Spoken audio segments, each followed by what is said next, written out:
Good morning, good morning, good morning to all my Walk with Rock participants. Listen, I want to just deal with an issue very quickly that a lot of people are struggling with. Coming up this Sunday, should I go to church or should I not go to church? Where's my faith? Am I going to trust God or trust the CDC? This reminds me of a story back in Luke chapter 23, verse 39, when Jesus was hanging on the cross between the two criminals. And one of the criminals said, "If you are the Christ, save yourself and us." This was a perfect time for Jesus to show who he was and demonstrate his great faith. He could have came off the cross and saved everybody and showed, yes, I am the Christ. But what he recognized was, it was way bigger than just that one criminal on the cross. Jesus, being the great shepherd that he is, considered all of the sheep and not just one. Now, I'm not talking about salvation of him rescuing one sheep out of the 99. I'm saying it in a way of him protecting the masses more so than proving a point to one. Where am I going with this? A lot of you are struggling on whether you should go to church or whether you should not go to church. It says in Colossians chapter 3, verse 15, it says, "Let the peace of God rule in your heart.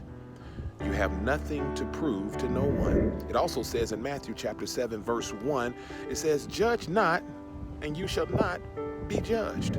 So it's not for the men of God or other people of faith to question someone else's faith in the decision they make whether to stay at home or to go to church. It's for all of us to stay in a place of doing what gives us peace in our hearts, not operating in fear, but operating in faith.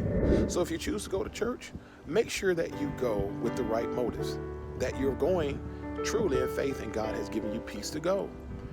But if God is telling you to stay at home, listen, do not step out of the will of God. You do what you have peace about. And also, some people may be holding church with the wrong motives.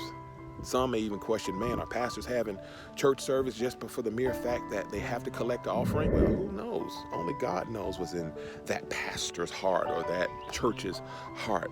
Listen, it's our responsibility as believers to simply pray for one another. As I mentioned in the last post, everything God does is for the good. I'm telling you right now, this is a great time for churches to realize if you've been operating in a prehistoric age and you're not current or relevant in the sense of being able to be online or streaming your broadcast, it's letting you know, man, you need to come up and be in a position that you can always reach your sheep and your sheep can always be in contact with you. So it's working for the good. Whether you decide to go to church, have church, or don't go to church, or not have church, whatever the decision is, make sure that the peace of God is ruling in your heart. Walking with Rock, keep it moving, people.